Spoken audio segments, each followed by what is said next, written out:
یکی پیامبر علیه السلام میفرمایند که شما قربانی که میکنین فطیبه، اما طبیعتتان نفستان را برش خوب پاک بکنین، مقبول بکنین. در حقیقت اما عشق و علاقهش است برای که از خود نشان میده.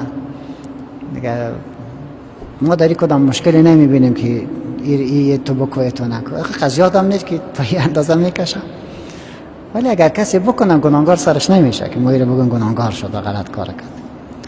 تقسیم گوشت مستحب است که نیک که ایمیست که یکیش برای خود ما نگاه بکنیم، یکیش با دوستای ما بخوریم، یک دوستی کسیش برای فقرا بدیم. این کار خوب است و اگر نکردیم این معنی نیست که قربانی ما نمیشه. قربانی ما شدن، زیرا اصل هدف هم ریختاندن خون است. قرآن کریم تصریح میکنه که از جمله چیزایی که حرام است حرمت علیکم المیت و الدم، سر شما مسلمانان خودمرده و خون روان حرام است، ناروا است. و وجه تحریمی در اشیاء دو چیز است. یگان بار یک شی را خدا حرام میکنه به خاطر که سبب خرابی عقیده ما میشه، و ما اهل به لغیر الله، سیش نظرهایی که به غیر خدا میشه این نارواست، حرام است. چرا؟ شرک بار میاره، خرافات بار میاره. از این خاطر شما این کار نکنید.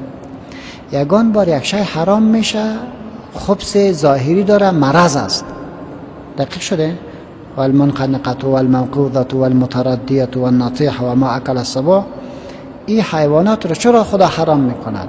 به خاطر که در مرده از خون وجود داره و خون مرکز میکروب است. بخوری مریضت میکنه.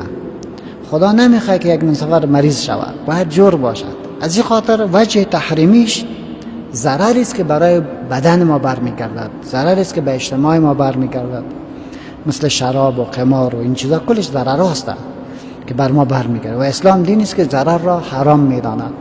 بنان بر تو میگه که خون نخور. حالا اگر خون قربانی هم باشه حرام است، اگر خون دیگه چیز هم باشه حرام است، کلش حرام است و از این چیزا باید دوری بگیریم و خدا هم ما شما را. جزاکم الله خیرا. تشکر.